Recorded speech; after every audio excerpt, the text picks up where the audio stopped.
Kilalanin mo pang mabuti ang pangalan at kasarian nito. Sa lungguhitan ang pangalan sa bawat bilang at kahunan ng kasarian. Yung sample nga, gusgusing, pulubi. Alin dyan yung may salang guhit? Pulubi. Ano siya? Di tiyak. Kasarian. Di tiyak kasi hindi mo naman alam kung babae or lalaki. O, next, number 2. Ikaw na sumagot. Ellen. Ano? Aleng. Nagdaraan. Ellen.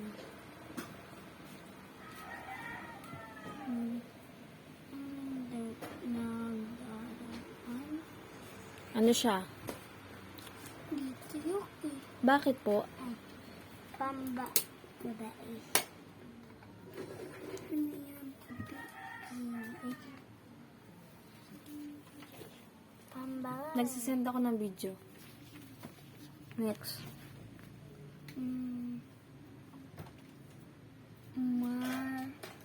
Maruming paligid. Di tiyak.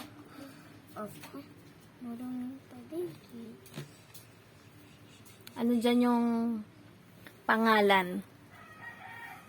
Maruming. Alam ko na. Paligid. Ano siya? Walang kasarian.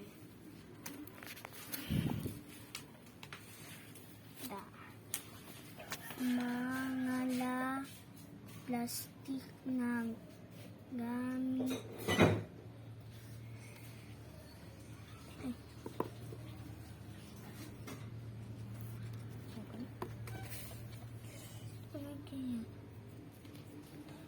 Walang gas.